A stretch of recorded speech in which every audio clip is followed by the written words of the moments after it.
All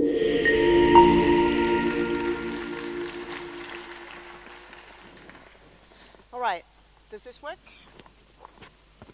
Can you hear me? Yeah, good, wonderful. Okay, thank you for being here for this session. We only have 1 hour. I know that other people have 1 hour, but we think we have a lot to say in hours.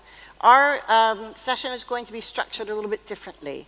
We have the pleasure of having Professor Michael Cook here, who is an extremely important scholar in agricultural cooperative studies. So he's going to try to cram, I don't know, hours and hours and hours of knowledge in 15 minutes. And then our panelists will respond, and I will moderate with certain questions. This session is we've heard a lot about innovation. We've heard a lot about technical innovation. And I'll tell you, this session is more about organizational innovation, institutional innovation. We've often heard from many people about the death of cooperatives, okay? But I'll tell you, it's a corpse, or it's a body that's not ready to be a corpse yet. So it's quite lively, and while people are running around with hammers and nails ready to drive in the nail in the coffin, cooperatives exist, and they exist in great numbers, and they're very successful in many places around the world. So for example, in Spain, half of agricultural production is in the hands of cooperatives, okay? So we want to talk about this organizational form a bit because we don't often talk about it, although I've heard with great pleasure that quite a few of the papers from the first 2 days in the academic sessions were on agricultural cooperatives. So I will stop talking to give time to those who really should be talking, which is our Professor Michael Cook. He will speak for about 15 minutes, and then, as I said, we will respond.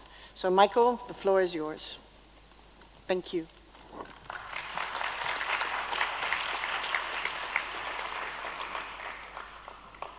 Good afternoon, everyone. I want to first just thank the people who invited me. And I could name them all and take up all 75 minutes. But so I just know that I thank you for being here. The topic that I was assigned was called, What is the Future of the Cooperative Model, per se? And I want to first tell you that unfortunately I'm only going to talk about U.S. cooperatives. We could choose any country and it would take an hour or two to explain, so I'm going to do the U.S. and use some theory to get through in 14 minutes I have left. All right? The cooperative in, first thing I want to say is I'm going to talk about U.S. agriculture co-ops. Many people I meet throughout the world don't think the U.S. have cooperatives, or if they do, they think they're very different from their own, per se. This is a map of agriculture co-ops and the farm credit agriculture co-ops of the U.S. And so this gives you an idea. Notice very heavy in California, very heavy in the lower upper Midwest, and heavy in Mississippi for some reason, and then on the East Coast. So from a value point of view, the value created or handled or transacted by the U.S. co-ops is primarily in California and the Midwest, okay? So it's important from that map, we're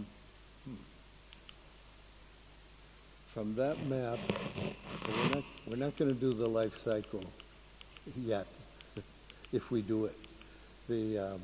This is what we're going to concentrate on. I was asked to talk about the changing models.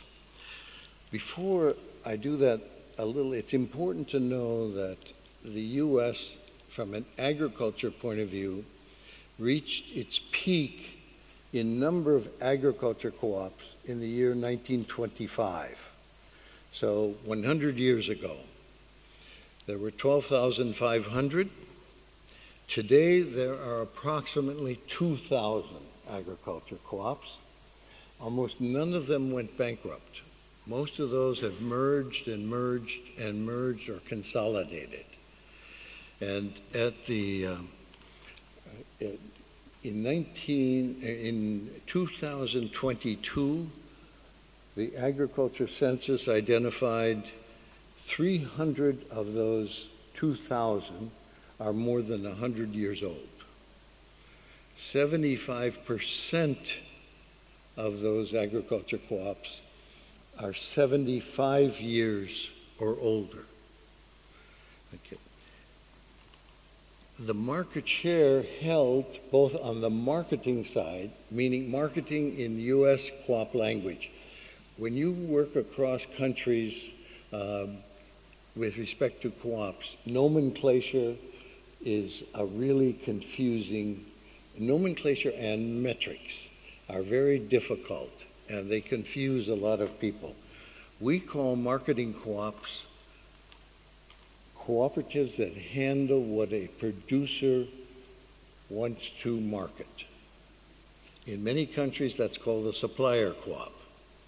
But a supply co-op in the United States is the cooperative that handles the inputs used, such as fertilizer, petroleum, and seed, of course, seed. And so I will be talking about marketing and supply co-ops from a U.S. point of view.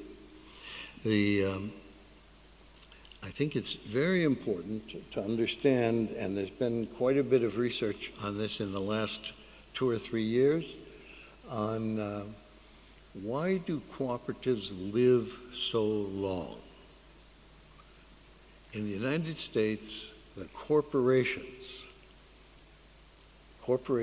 traded on the stock markets has gone from 12,000 firms to less than 5,000 since 1980. So we are seeing a very rapid decrease in number of corporations.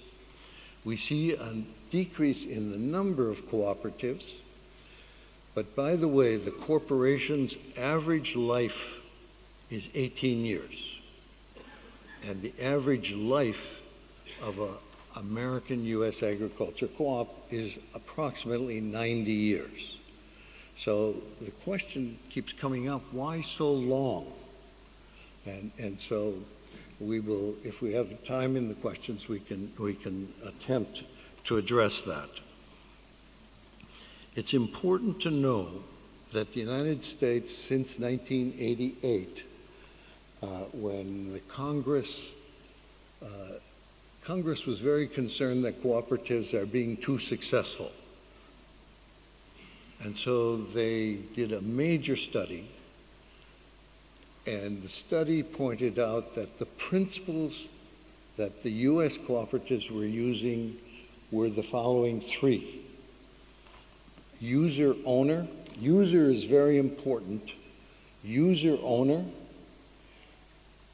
user control, and user benefactor. So whoever uses the cooperative is the owner. Whoever uses the cooperative is the controller, and whoever uses the co-op stands to benefit from the cooperation.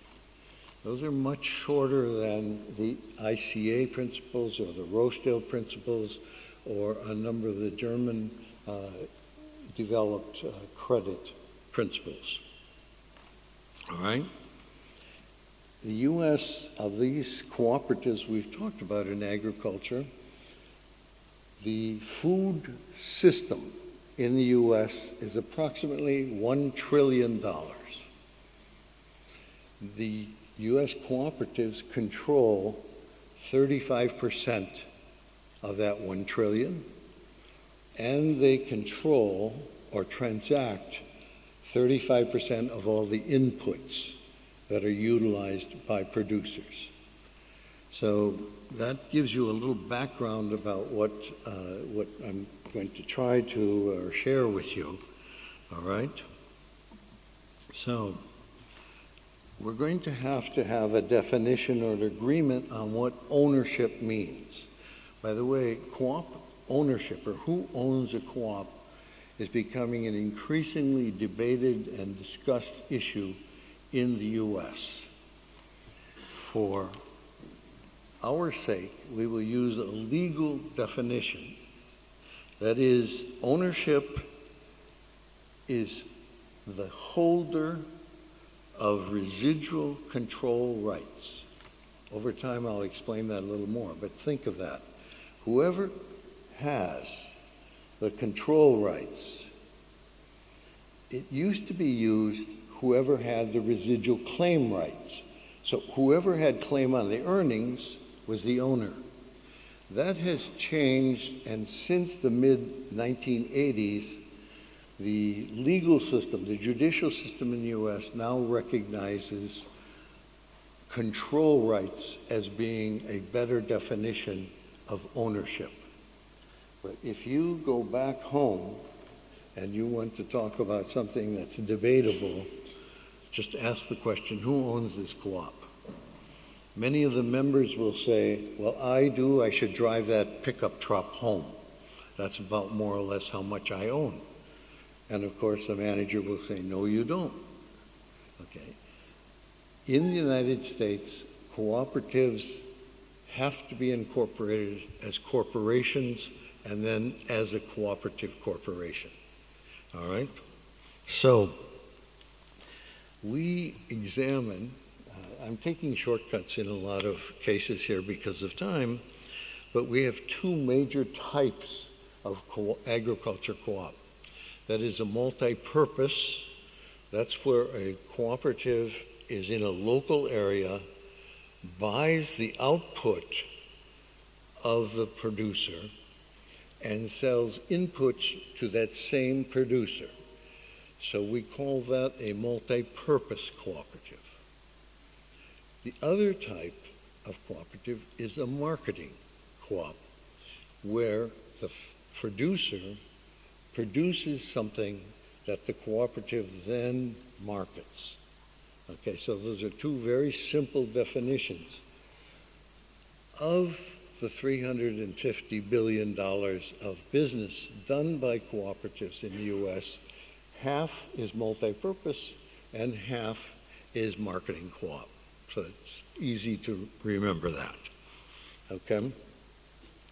Now, what I'd like to do is to go to this slide, and I hope you can see it.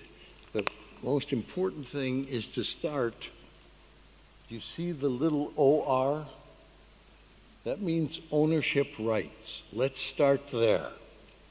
And so if you move up, you egress upwards, what do you see? Well, always put the word ownership rights in front of whatever we're reading. So, are ownership rights restricted to members? The answer is yes. Next, are ownership rights redeemable? Yes. Are ownership rights proportional? Now, this is more difficult. In general, whoever owns the single voting share in a cooperative, that is the residual control rights,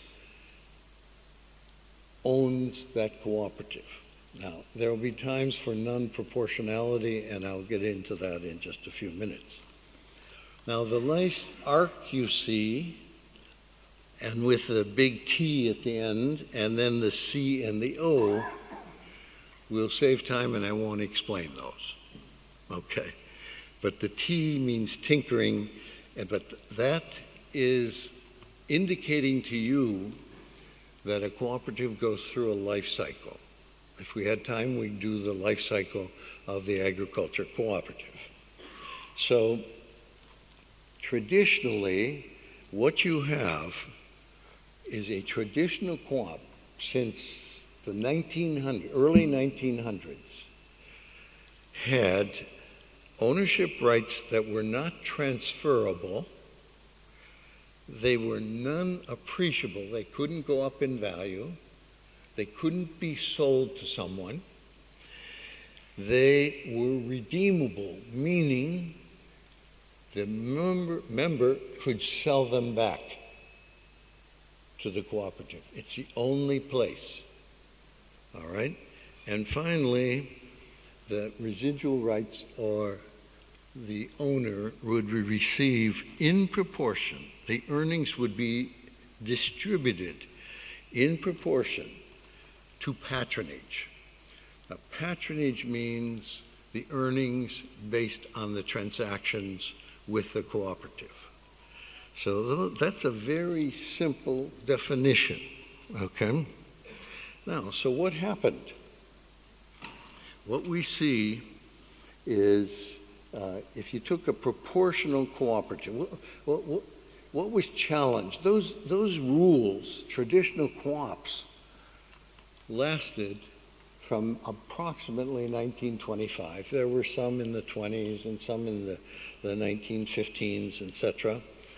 But in general, until 1985, all cooperatives in the U.S. were traditional, what I've just described. So the question that was posed to me is, are traditional cooperatives, will they last forever, or is it a dying model? Okay, that's the big question. Is this just a form of organization that has seen its day? Okay, well, what has happened?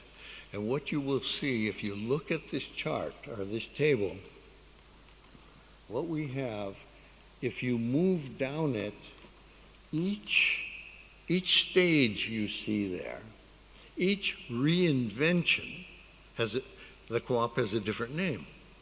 And when you get to the middle, after 4 of those lines, what you end up is you become a non-cooperative. And that last bottom line means the ownership rights are no longer distributed to member patrons, all right? So the first break is a proportional investment. And it's not on this chart, but a proportional investment means some of the large producers were saying, by the way, equity capital is generated by keeping a certain percentage of the earnings each year. And so if you were a large user of the cooperative, you would have much more equity capital than would someone who is doing business a couple days a year with the cooperative. So what was happening is the larger producers would have more and more and more of the capital. So that's, wow, that seems okay if the small guy contributes in proportion to his use, the amount of capital, because that's the type of earnings or the amount of earnings he will receive proportionately. And so how do we keep, if you do this, just do a little on the back of the envelope. If you're a small producer, and you might have $1,000 in the cooperative that was saved, and a large producer might have $100,000. Okay, over time, the larger producers started questioning whether this was fair. And so fairness is a key word with cooperatives, if you work with them at all. Okay? Well, the key here was everyone, even the small guys, agreed that if I receive 1% of the earnings, the patronage, in patronage refund, I probably should contribute 1% of the capital. If I receive 50% of the patronage, I should probably supply 50% of the equity capital. And that's the first big change started in about 1980, we call the base capital plan, where each member then was notified how much equity they had. By the way, equity is returned in the US. It's not community capital, so it's individual. When you do research on cooperatives, there's individual and community capital. Individual means it has someone's name on it. So after 10 years, the co-op might return 5, 10, 20%, depends on how much the board, it's at the discretion of the board, return it. So what they decided, what many of the co-ops decided in 1980, was we will institute a base capital plan. This was a radical change. And so now every member over time would be a proportional provider of capital and a proportional receiver of the benefits.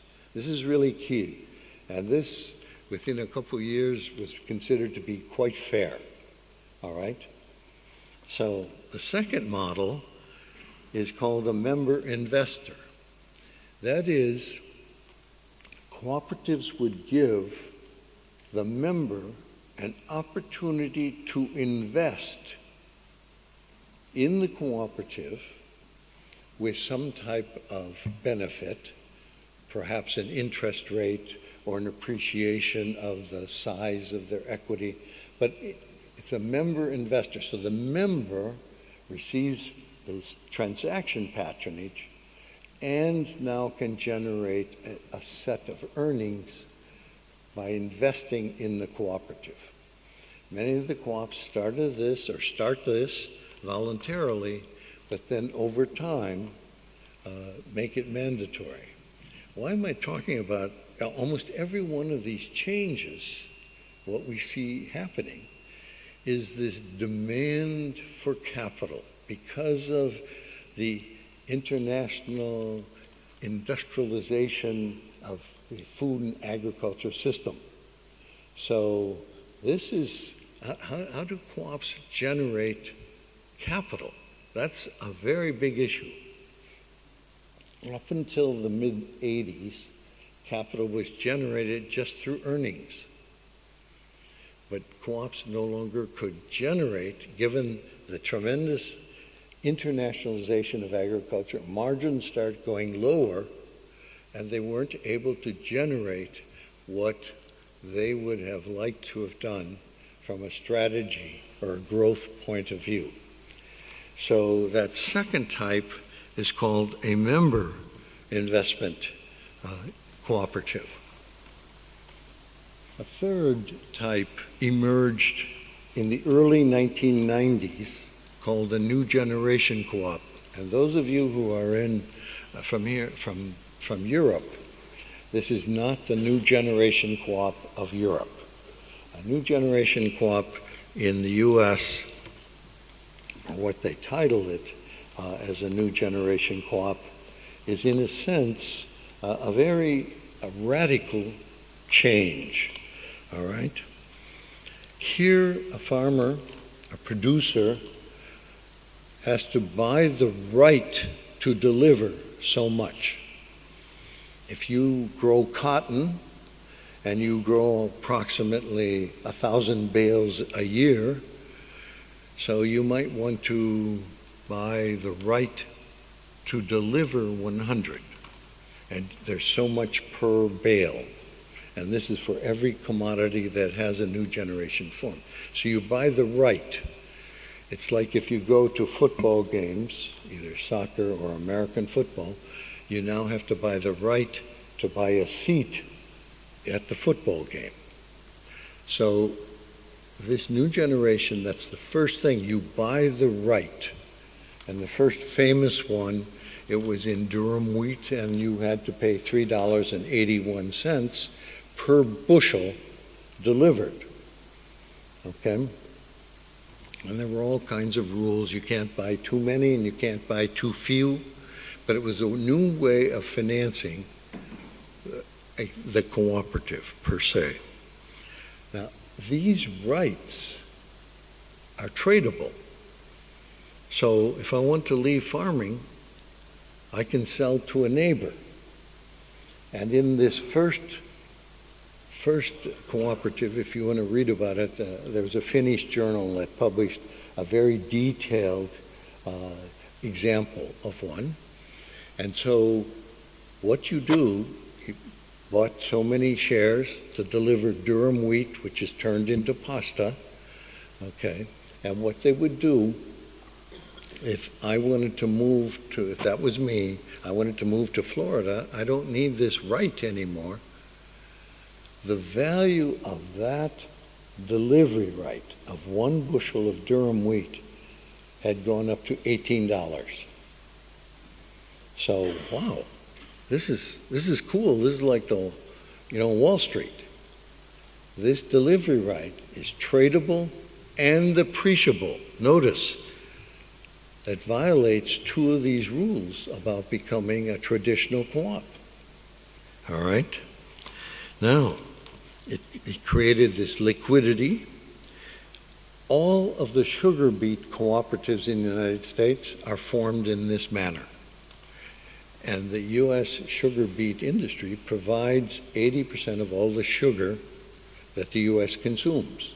So we have 9 of these new generation sugar co-ops. So it's an interesting model. A lot has been studied on this. Okay, now, notice the next type or radical change started coming in about 2005.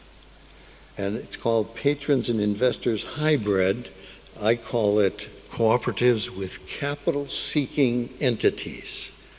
And there are strategic alliances, trust companies, and subsidiaries created just to seek capital, but not from members. Now, members could invest, but also non-members could invest. And then finally, investor share, that equity inside and outside is equity could be generated in a number of forms. Okay, if you're interested, I can share with you publications that go into detail on these things. Now, I think we are, Cynthia, very close. It's over. That's over for me. Okay. And then Cynthia says that's enough. Okay. I have now finished page 1 of my 22-page presentation, but I hope you got a little taste of what U.S. agriculture, because the question was, is the model okay? And so I'm going to take 30 seconds, Cynthia, 30 seconds to give my summary. Why have U.S. ag co-ops been so successful? There have been very few bankruptcies in U.S. co-ops. This is amazing. And so other co-ops have come in. If a co-op is in financial trouble, they take them over, merge, buy them, etc. But I just have a quick list of why have they been successful. Number 1, the first word out of any leader in U.S. ag co-ops is, what does the member want? They're very member-focused, just member-focused.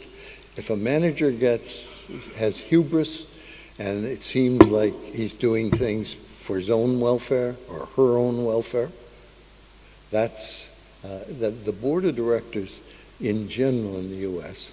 Are quite severe about dismissing managers. That's important. My own argument with 40 years experience sitting on over 40 boards, etc. If you ask me what I think is the most important thing for a board member, it's courage. It takes tremendous courage to make the motion to dismiss the CEO. And in particular, if you're the only guy who does it. Okay. Number 2,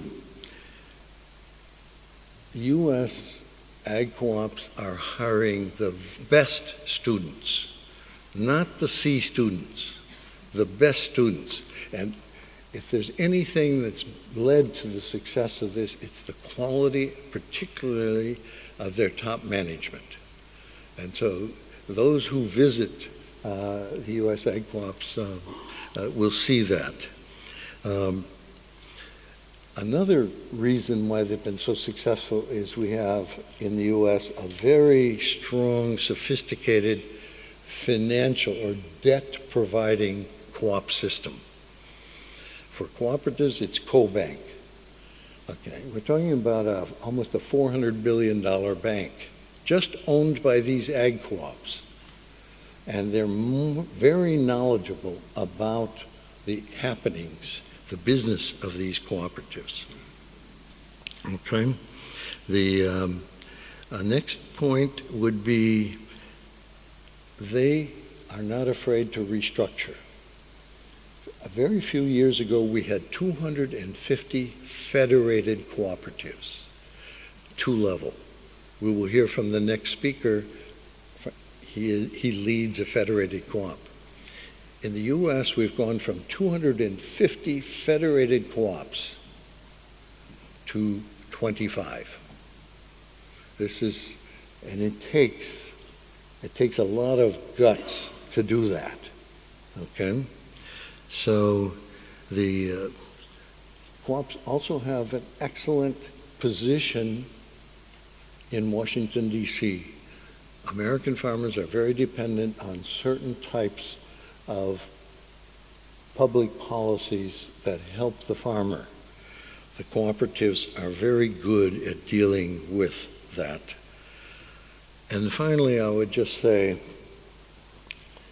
in the U.S., we are a very bottoms-up country. The innovation and these models I've shared all came from farmers or managers.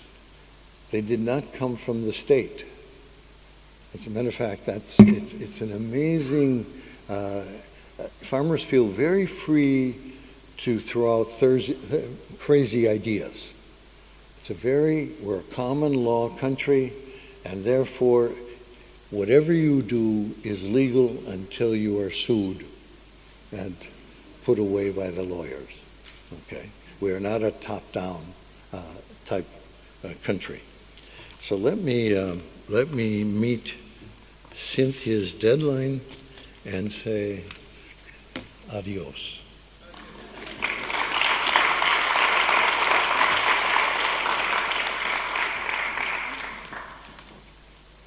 Thank you very much, Michael. So we've had the opportunity to hear Michael's tour of change in the US.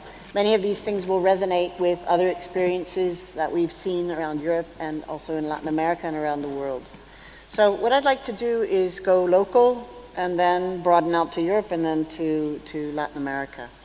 I'd like to know what resonates with you looking at Michael's presentation, okay? So he's giving you a progression of organizational change in response to external changes, external circumstances. And in the end, he summed up by saying, these are the reasons for success: customer attention, talent, accessible finance, that's appropriate finance, not being afraid of change, and also bottom up, yeah? So I'm going to start with Enrique de los Rios from Única Group, which is a second-tier co-op in Almería, Única in its form. I must say, Enrique, you've been so generous always with us and with your time talking about Única and helping educate us. So if you could give us a brief response to that, and then I'll move to our other panelists. Well, thank you very much, Cynthia, and we are so happy to have here Professor Cook. And I've been with him several times and contrasting the European models with the USA models of co-ops. And we are so happy that we have a model where For example, in Unica, when a new co-op comes, I mentally know in which stage of evolution is the co-op and how is going to be the integration in Unica, because they have different options according to the model. So it is useful for us to have this model. You know, co-ops, when we meet with regular companies, when we meet in planes or places, when we tell them we are from a co-op, it's like when you tell them, my father just passed away yesterday. It's like, oh my God, poor man, no? What we think is that in this new world that we need more leadership, more courage, and we need to adapt quickly and not to stop in mental bias. I think that the model of Professor Cook and how to quickly take decisions according to rational issues is going to be a tremendous tool for the future. Thank you. Okay, now moving to, still in Spain, but to a different sector, because Unica is in fresh fruits and vegetables. And now we're going to talk to Emilio de Leon, who is the livestock production director of COVAP, a very large and successful Spanish cooperative. I noticed as well you've got livestock there. Now there's a lot of change happening, and people usually think climate change, livestock, So just your brief reaction to seeing these solutions and what Michael has said. Okay, thanks for inviting COVAP here. Thanks to Germán and Aidan. And for us, it's a pleasure to share with these panelists. Of course, we are on the focus today, the livestock production. But without livestock production, we don't have protein of quality to feed the human, the growing human population. So, from the point of view of the cooperative, it's important that the moving and the change are everyday changes. But this is not new. This is from always. The cooperative has 65 years old, and from the beginning they have been moving around the waves. So they have some facts for the success of the Coop. One of these is the diversify of the actions. We began with the lambs, after that with the feed, after that with the pigs, after that with the beef, after that with the dairy. So we are thinking always in diversify our production system, our portfolio products, always looking for the market. But as the professor said, never forget the members, because it's the pillar, the festival pillar. And in the other hand, we have a very solid financial system, because I think it's one of the most important things in the cooperative model. The earnings always is shared with looking for the short term on the earning of the farmer and the long term for the cooperative growth. So at the end of the year, we share 50% of the earning to grow the cooperative, 10% for formation and for teaching the farmer, and 40% proportionally with the activity for the farmers. But we don't give the money in the bank. We put the money on account for when they leave the farming, they can get the money to have a very good old life. Good, thank you. Okay, now stepping outside of Spain, we go to a good friend, Marga Vinkes, who I've known for quite some time, and she is one of the most energetic people. You're everywhere, in many different initiatives, and currently, well, you're a biologist by training, but you ended up working as an employee of Westport Holland, and you work with horticulture. You're very much in the clusters, horticultural clusters, and you've been very active in in putting together different actors. Okay?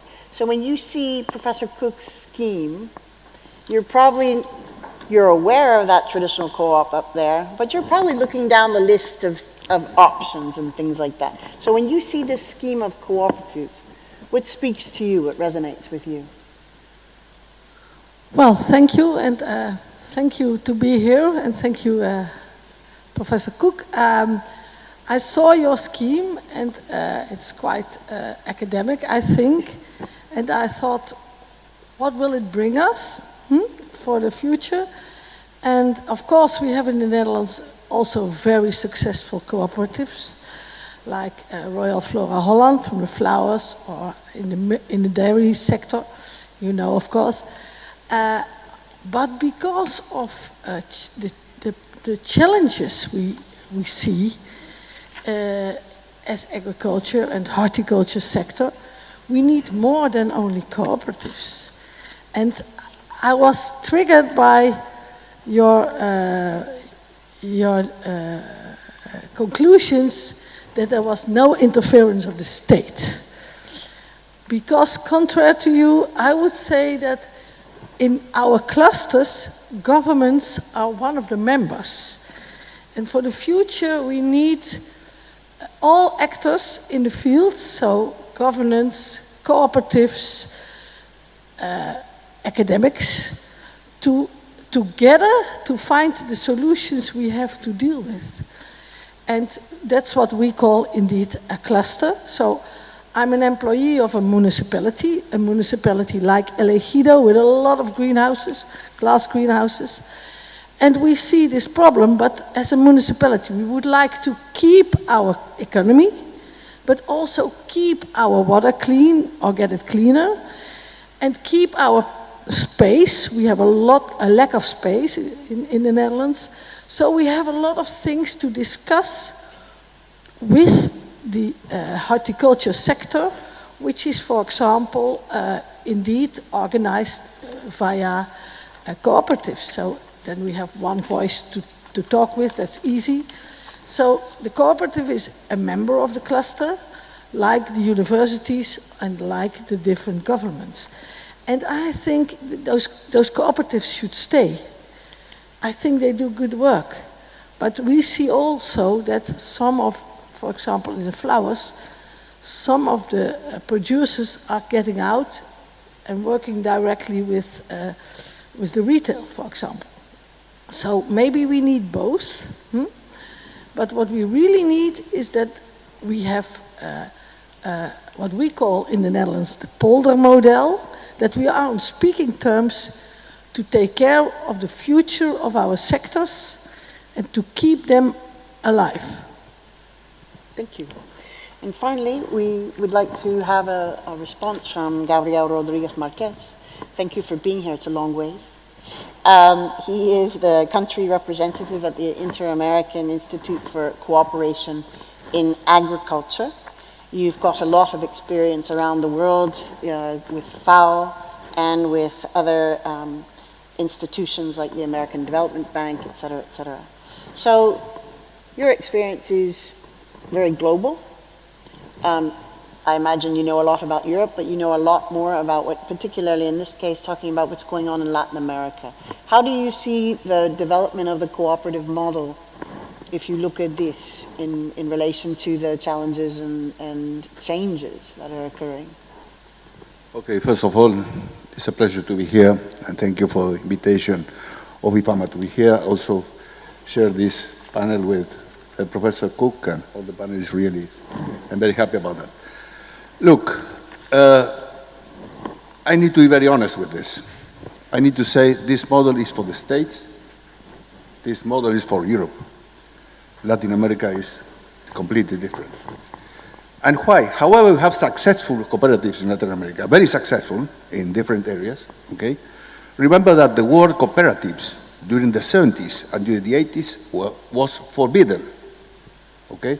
So after 85, 90, the cooperative model restart. I restart in a different way. Restart because, and that is what I work is with the small farmers, okay? in a certain way was a solution for the small farmers. Right now, I don't know if it's only that solution. I think that also the associations, the alliance in different topics, okay? That doesn't mean only production, okay? But we need to have those small farmers. We need to work for them, okay? Really, you know, if you see farmers that have half hectares, 1, 2 hectares, you know that they won't survive if there's a solution arrives. So that is more or less what I think about this model of cooperative, okay? Let's say the model of cooperative like the States, you can find it in Latin America. For example, in the Mennonites, no? In Belize, in Paraguay, no? They are using the American model, okay? But it's the exception. Okay? So again, after the 90s, the cooperative restarts. No? And if somebody say, okay, don't use the word cooperative or associations, other ones alliance. So more or less, that is what I think, and later I will give you some figures. Can I just ask you a question then? So would you say that the majority of cooperatives in Latin America that are meant to aid smaller farmers would be more in the lines of the traditional cooperative or what the International Cooperative Alliance might recognize, or the ILO would recognize as a cooperative? Look, the point is that right now, most of the successful cooperatives, big cooperatives, right now you can't say that they are cooperatives. There are more private companies than cooperatives. They only remain the name, cooperative or this and that. No? That's the point. No? So I think we need a change in Latin America. Latin America needs support for the small farmers a lot. Okay? And again, I don't know if the model is a cooperative, association, an alliance. Okay? But we need to find a solution, because if we don't find a solution, the problem will be worse. Good, thank you. Michael, I actually have in mind to let you talk more than you talked there.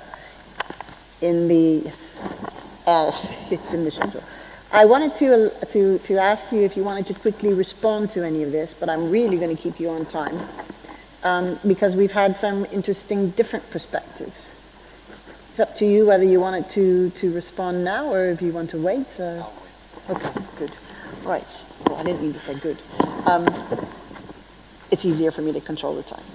So that's a nice first round. So then the second round of questions that we were going to talk about was whether or not, a little more specific to your situation. But I wanted to say one thing before, because it's sort of like a disclosure.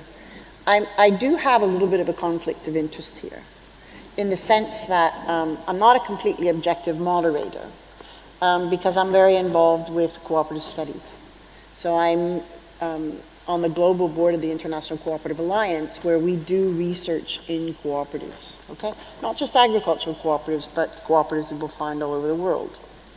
However, we do not see our role as cheerleaders for cooperatives. We see our role as really studying them and understanding what makes them successful, and trying to understand, if they don't work, why. And that's why I'm so interested in what Professor Cook has been demonstrating, because, and you've mentioned this as well in your intervention, what works in one area might not work in others. And this is what's so fundamental, is to understand the dynamics of the surrounding conditions for cooperatives, not only internally, things like human resources and access to finance and stuff like that, and good management, but also to understand the context. So I'd like to sort of go back to another round of questions, if I may, and talk a little bit about the context that you find yourself in. We know that cooperatives can come in all shapes and forms. Some of it's dictated by law, and other times it's not. Different legal regimes have different approaches and different levels of freedom. But I'm just curious then, as we do another round. So I'm going to start with, again, the same logic, okay? So Enrique, as I said, you started, you and clearly not just you, but the presidents and your members have taken the journey to start something very, very different in Almería. It was a real evolution from the single-tier cooperatives who were basically competing with each other. and you've tried to create a sort of a cooperation amongst cooperatives, which is one of the cooperative principles. Okay? And you have made this sort of evolutionary step, if we may call it that. So I'm curious, how do you see the next evolution for Unicum Group? Well, living in a co-op is like making surf. You don't know the next wave, when it's going to come and how big it's going to be. Riding co-ops is complex because regular companies, when you go outside the university, they've taught you basically what you have to do in management. But in co-ops, when you go from the university to a co-ops, you don't know what to do, because it's the other way around. You don't have to earn money for the co-op. It's you don't know who is the owner. You don't know who is your board exactly. So everything is a bit messy. But once you realize, you think that the co-op model is better for the world. I'm sure that in the situation, for example, of co-op, if instead of a co-op should be a regular company, the people will be different. They will not earn that money. They will not be so green. They will not be so wonderful as they are. The world is better with co-ops, but the world doesn't know. So we don't know but the future, but we are for sure, we have clear ideas like if we are bigger, it will be better. If we are more agile, it will be better. If we make mistakes quickly and cheap, it will be better for us. So we don't know the bull where it's going to come to us, but if we are big one and agile, we will be able to ride whoever the bull will come. Thank you. Emilio, I'm going to ask you a question, sort of along the same lines, but specifically on COVAP, how you see adjustments or adaptations, reinventions of your cooperative model in the future? Or is it just a question of doing it better, doing it differently? I don't know. We have to make the things, and we have to say to the people how we are making the things. As Enrique says, nobody knows anything about Coop. So, and we are making a very, very important development in social sustainability. We are caring about the natural environment. And in the model of the business, we have to look for invest in enterprise. When we speak about a cooperative or an enterprise, a cooperative is an enterprise. It's a model of enterprise. So we have to say enterprise by Coop, by cooperative, and we have to look to adapt to these changes, investing in startups, looking for all the solutions for the farmers, regarding for the new young farmers that has to take the rely in the farm. And these are, I think, the keys that we have to manage in the short term. And I totally agree with Enrique, because if you don't grow, you are more smaller. So if you are bigger, you will be better, you will be most important for the customer and for the consumer. So we have to grow, yes or yes. Okay, thank you. Just before I move on to Marga, I want to just retake a tiny question here, because I've noticed that both of you have talked about growth, but you've also talked about agility and the ability to react quickly. Now, when you're dealing with corporates, that's not always the case, because you think that once you get really big, it's much more difficult to be agile. Depends. So do you think that the cooperative model perhaps gives you that agility, that you're less torpes or you're less sort of monolithic? How do you see that? I have the microphone, I pass you. So it depends on the cooperative. Yeah. I think the leadership of the cooperative is so important. We have only in 65 years 3 presidents and 5 CEOs. So this is stability and this is confidence between the board and the owners. And I think that you have a very big cooperative that when they have to take a decision, they have to invest too much time.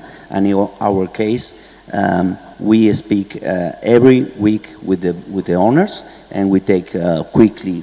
So I don't think that the model is agile or not agile. It's the cooperative is agile or not agile. Okay. Well, I think size in cooperatives is not like fat. Size, the bigger the better, if you remove frictions and factions. Okay. Perfect, nicely said, perfectly said. Tying into very much with what Professor Cook works with. So Marga, yes.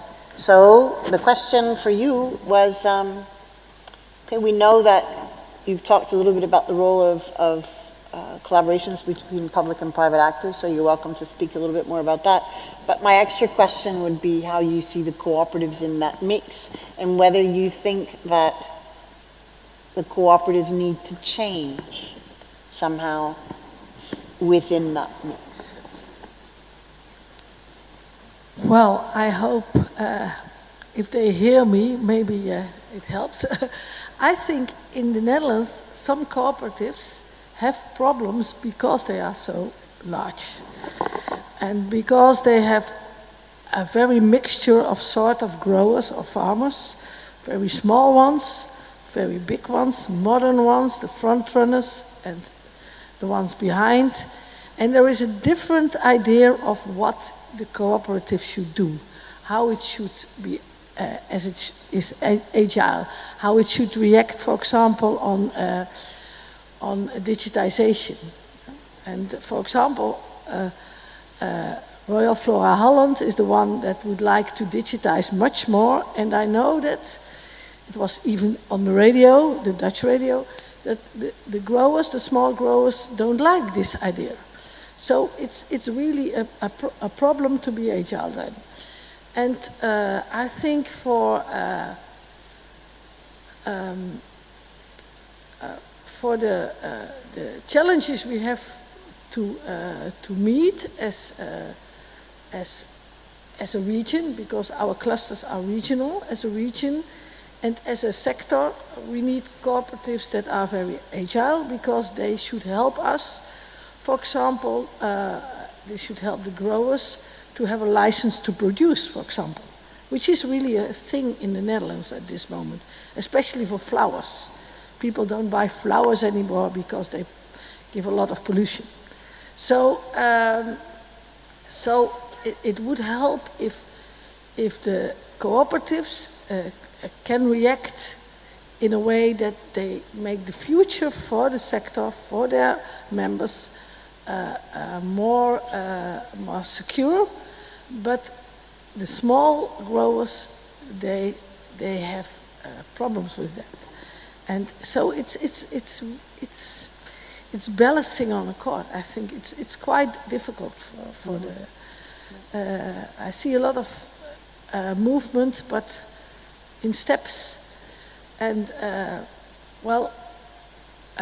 and then I think the actors from outside, the government, the academia, they can help to show the growers that they should do. They should take steps. So it's not just collaboration; it's about coordination and also about information. Somehow, yes, certainly. Making people understand the situation. Certainly, yes. So, Gabriel, going back to very different experiences in Latin America then. I mean, one of the things that I find quite frightening, and I don't mean to be sort of dramatic or anything, but when you look at the consolidations in the food industries, in ownership of land and control of the markets, and in inputs and all of these things, you wonder, is there a future for small farmers? And yet they're so necessary because they produce so much of the food that the world eats. Good question, Cynthia. First of all, allow me to give you some figures. Please do. Okay? Latin America, 17 million farmers. Of those, we have 121,000 cooperatives. Of those number of cooperatives, 33% are related to the rural sector. Okay? Of those, 20% are in Mexico, Central America, and the Caribbean, and the 80% are in Latin America. Okay? So, this is more or less what we have. Okay? But the point, as you said, the small farmer they have a future. Okay? The point is we need to help them to have a future. Right now, as we have with the current situation, conditions is not easy. Not easy, really. But, you know, we need to find leaders in the rural sector. We don't have leaders. We don't have young people. The age in Latin America at farmers is right now 58 years old. So what will happen in 10 years more? Yeah? So we need to start looking after that, the age. Also, most of the small farmers are working a piece of land that they don't have the title. So they cannot receive financial support. So there are a lot of things that needs to be done.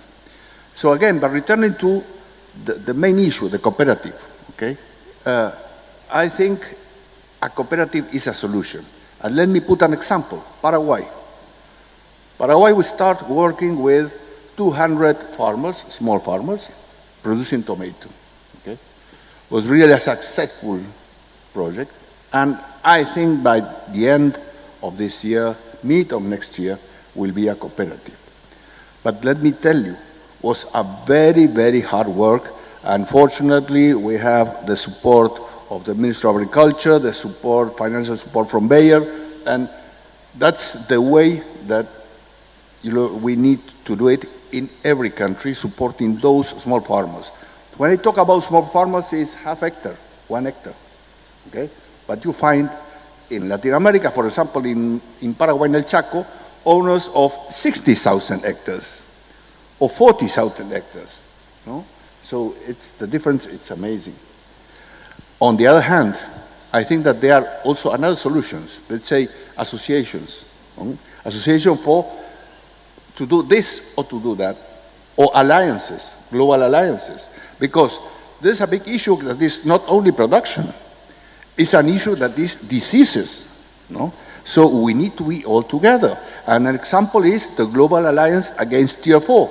It's a global alliance against Tier 4. It's in the banana. It's a fungus that's affecting all the production around the world. And if we don't do anything, okay, we won't have bananas. Right now there are 23 countries affected by the disease. So this global alliance has the small farmers, the big companies, everybody there. So look, the world is changing a lot. So when we talk about cooperative, it sounds nice. Sounds really nice. If you look at the States, Europe, it's something that is working, but Latin America is different. No? So it's not only the production, it's quite a lot of things. And the political issue really was very bad during the 70s. So we need to find another solution. Okay. All right, I'm told we have to bring the session to an end. I just wanted to say just quick things. Yeah. I think what this underlies, or what this emphasizes, is that we can't afford to sit back on cooperatives as some sort of ideology. It has to be a functional business. Sustainability also means economic sustainability before we can then care about other things. Those things are interrelated. But it's interesting, too, to see that cooperatives, one of the principles is cooperation amongst cooperatives, and maybe we need to spend a little bit more time on that. And also that many of the qualities that cooperatives have, we see investor-owned companies also picking up. So we have this phenomena of the B Corps and social responsibility, and now we have the emphasis on ESG, et cetera. So maybe sort of the DNA of cooperatives has got it right, but we really need to focus more, as any other enterprise, is on the management, is on organizational structure, organizational and institutional innovation, and also being flexible and agile for the future. Thank you very much for your attention, and I want to make one small thank you to the chair I hold at the university, which is COEXPAL, the Association of Producer Organizations, that is responsible for letting me have the pleasure of studying cooperatives in such profundity. Thank you. Thank you.